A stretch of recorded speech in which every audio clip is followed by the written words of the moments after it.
Attends, bouge pas. Là, on te voit, là, non? Ouais. Alors, là, on te voit.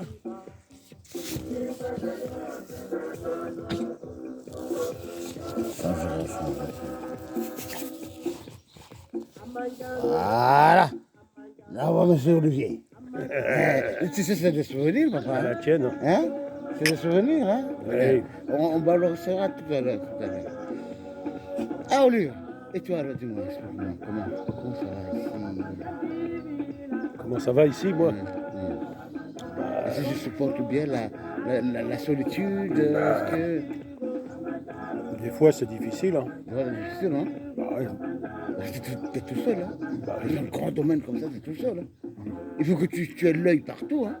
Heureusement que tu as fait la sécurité aussi, mais parce que ça t'aide un peu ou pas, la sécurité?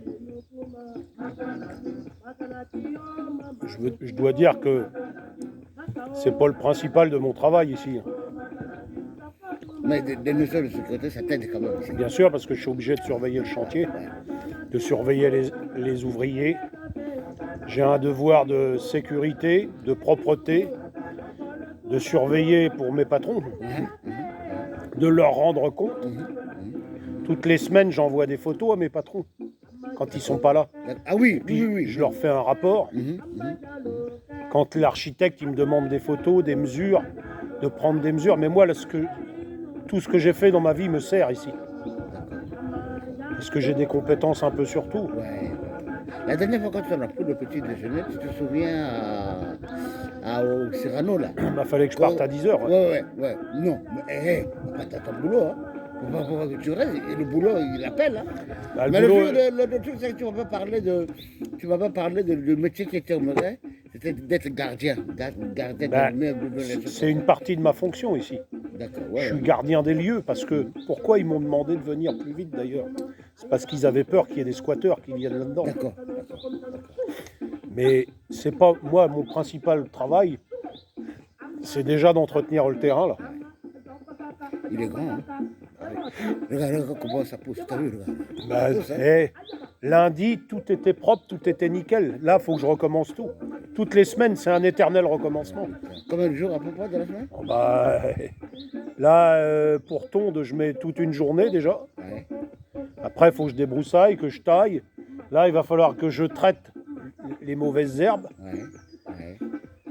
Alors, je ne suis pas un adepte des produits phytosanitaires, mais j'essaie de trouver des parades, mais il n'y en a pas beaucoup, de parades. Ouais, bien sûr.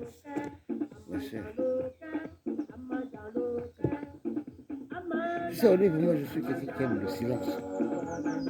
Vraiment le silence. Je suis quelqu'un qui... Ah, mais je t'ai mis de la musique. Non, c'est bon, c'est bon. Alors, attends. Il faut que je t'explique. Ouais. Moi, je suis congolais de Brazzaville. D'accord? Au Congo, il se passe quoi? Il se passe beaucoup de choses au Congo. Bon, ça c'était au temps de nos aïeux, hein, nos ancêtres. Il se passe beaucoup de choses. Quoi, par exemple? Parce que les vieux, à chaque fois... Alors, il faut savoir que l'Afrique vivait de trois choses. La pêche, la chasse et la cueillette. Ouais. D'accord? Ça, c'était les trois principales activités de nos pères, de nos vieux. Mais avant, quand tu préparais, par exemple, la chasse, ils se réunissaient dans le hangar. Tu sais, le hangar. Ouais. Et palabraient. Ouais. Ils se mettaient sous l'arbre à palabre. Ouais. Et le lendemain, mais quand la femme est enceinte et la femme a des règles, le vieux ne dort pas avec. Non, elle est impure. Elle est impure. Voilà. Elle est impure. Le vieux ne dort pas avec. Et dans tout ça, un jour, maman m'a emmené dans le village. De petit gamin. Elle m'a emmené au village. Et le truc, c'est qu'elle m'a mis avec le vieux. Et moi, j'ai pas aimé. Non.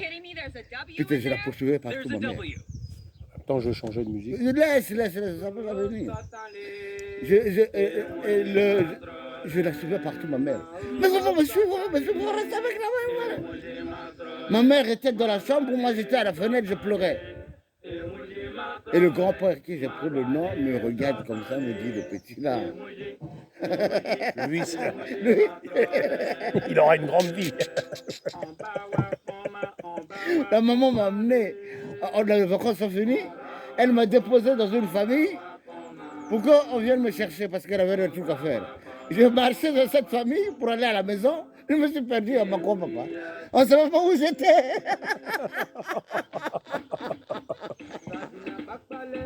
Ah, qu'est-ce que j'avais comme connerie, Mais qu'est-ce dans qui... tout ça, Olive, dans tout ça, Ouais. je te dis que la place de la maman africaine pour son enfant est indélébile. Elle est incommensurable. Elle est immesurable. Et la place de la maman, elle est essentielle dans la vie. Papa, ma mère a eu 10 enfants. 10 enfants. 2 sont partis. On reste, on est 8. Moi, je suis le 6e de la famille. Je suis au milieu. D'accord? Ouais.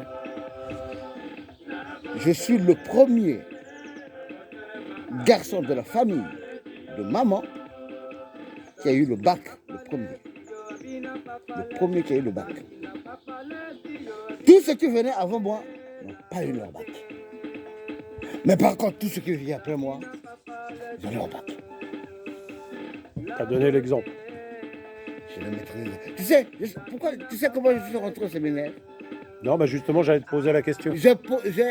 On a fait un bac blanc, un brevet blanc, Ouais. commandé depuis la région. Tout le collège. Il y a des comme ça va. Tout le collège. J'ai pris l'épreuve de mathématiques au début, ça je te le jure.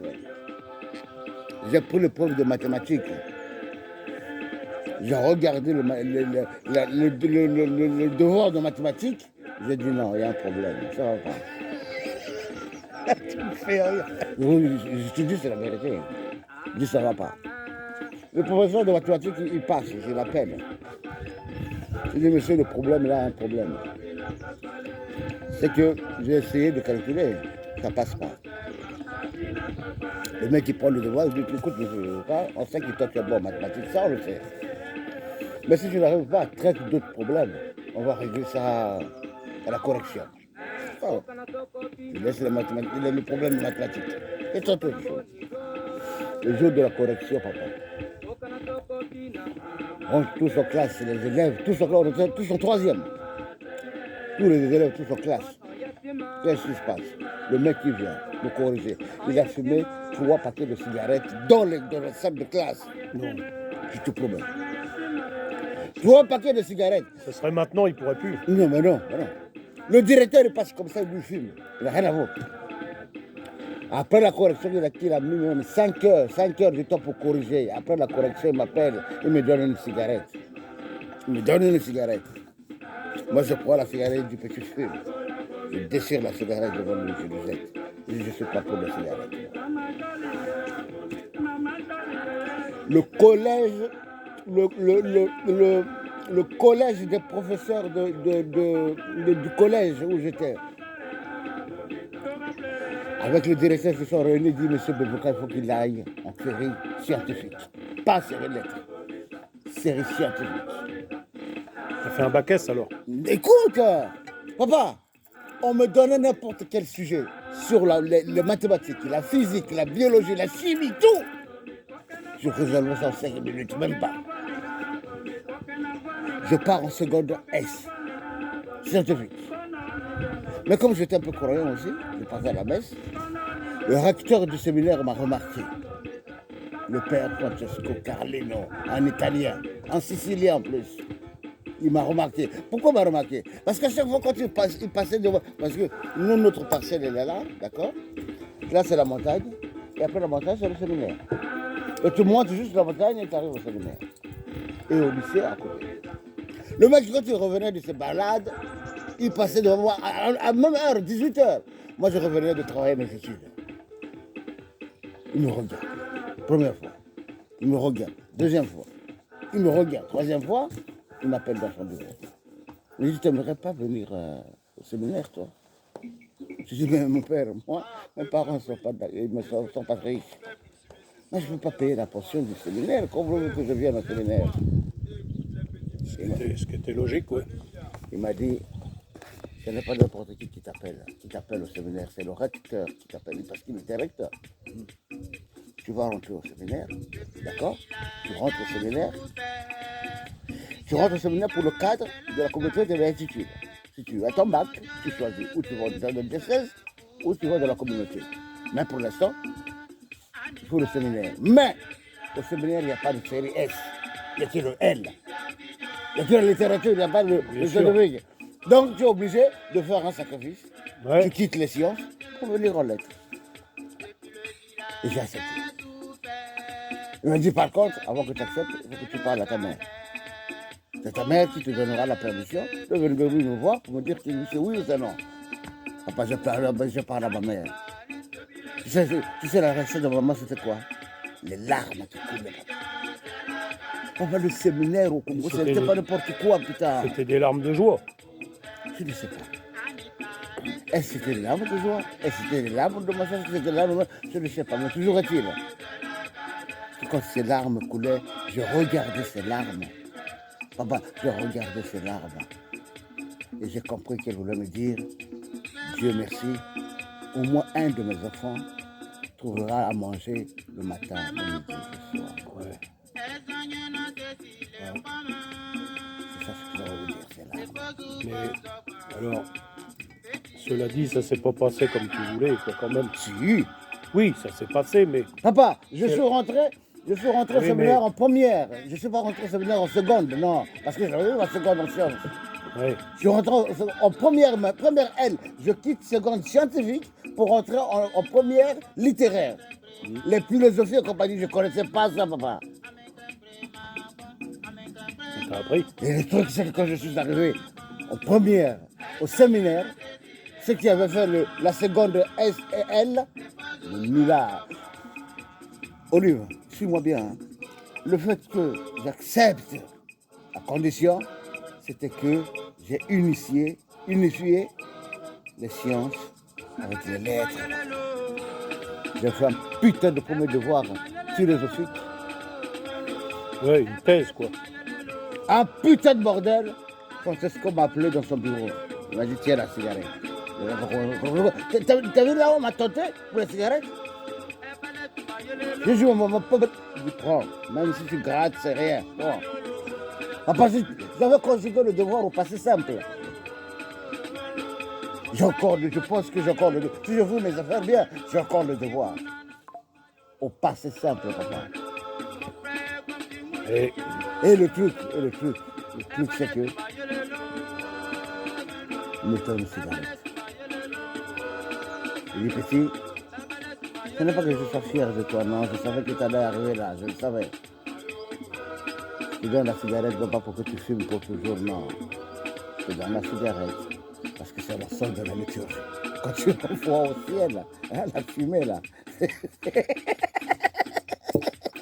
oh, le parallèle, ça. Oh, le parallèle. Papa, quand on voit la fumée, tu sais, un jour. J'ai écrit un poème sur les, Sur le silence, sur la, sur la fumée des cigarettes. Sérieux? Bien Ah, sûr. il faut que tu me le montres. Tu peux me l'envoyer ou pas? Je vais t'envoyer. Papa, un jour, je sors du casino, il est 4h du matin, les tétons. Écoute, putain. Il était 4h du matin, papa. Eh ben, tu sais, le samedi, ça fait à 4h du matin, non? Donc, il était 4h15, 4h20. Eh, quand je pense toutes les heures que t'as fait dans ce putain de tôle là, De tôle. bah c'est une tôle le casino pour moi. Ah bah oui. Eh, ils auraient pu te payer mieux que ça quand même. Hein. Putain, 1200 euros. Mais c'est honteux. 1200 euros. C'est honteux. Et Tu sais Olive! combien j'ai là ici moi? Ah non, non, Logé, non, nourri. Non, faut pas me dire, parce Logé, que ça va me là, stresser. je suis logé, je paye même pas l'électricité, même Ouais. pas le téléphone. J'ai 1756 euros ici moi.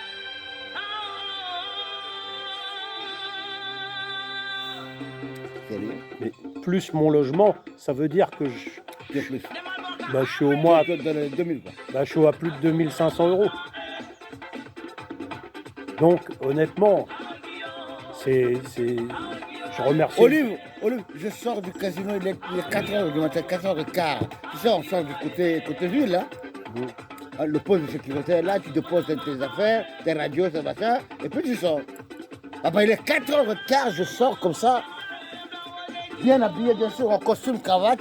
Je sors comme ça, je ferme ma veste, je me mets devant le casino. Et j'essaie d'écouter ce qui se passe. Papa, il ne se passe rien.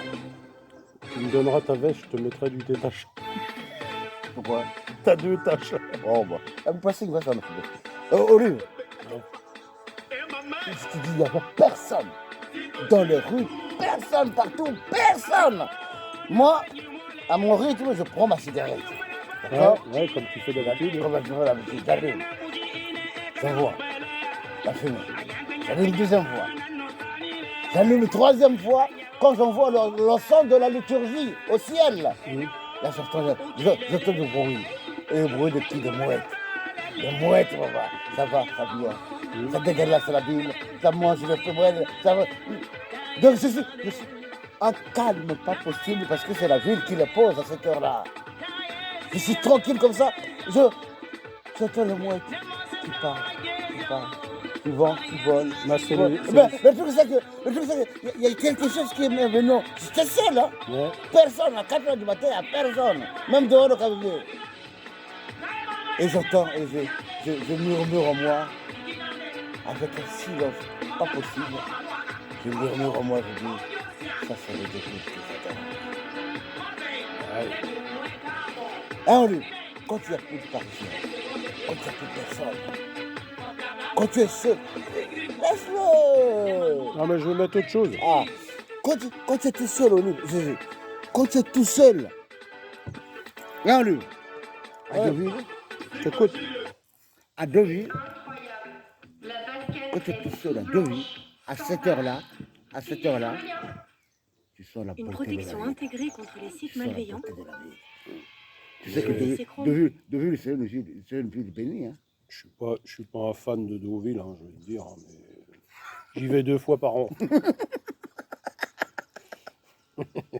Écoute, c'est Benedetta Carretta. C'est une chanteuse italienne qui est magnifique. Vas-y, mets ça.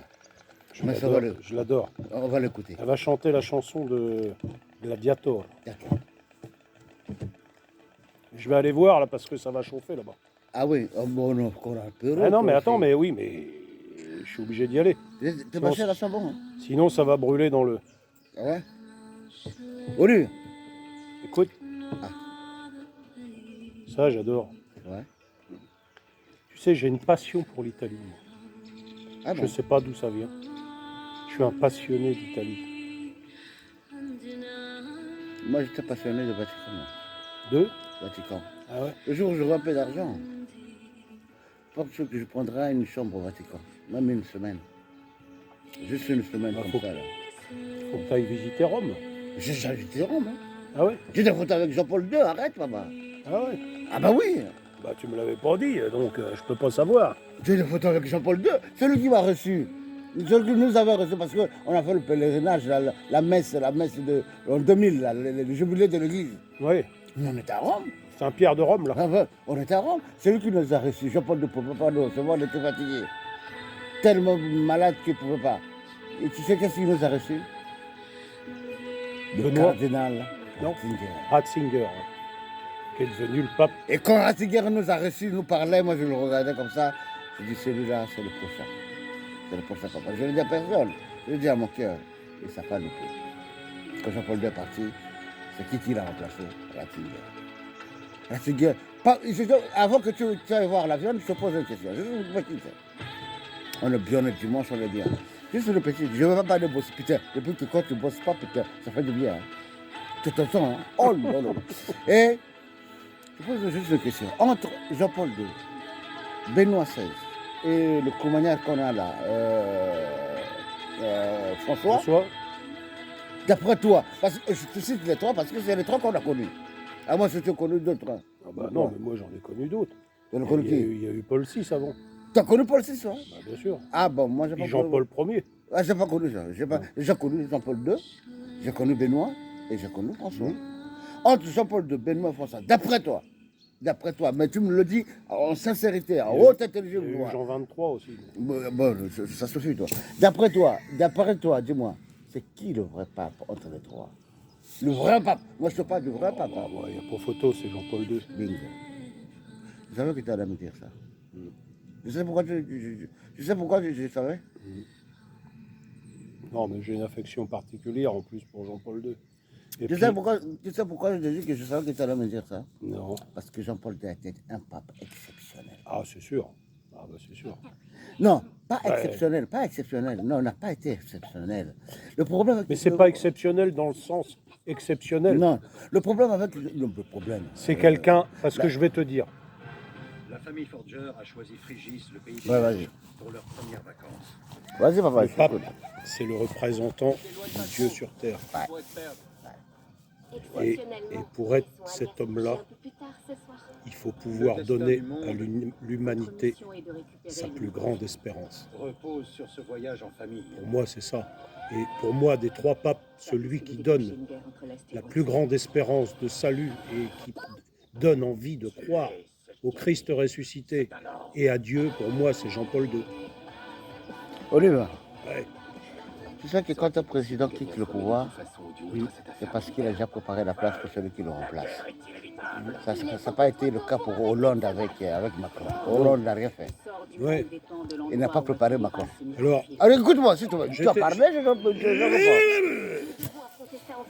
Jean-Paul II, quand il était là, sa mission, ce n'était pas seulement de faire tout ce qu'il a fait.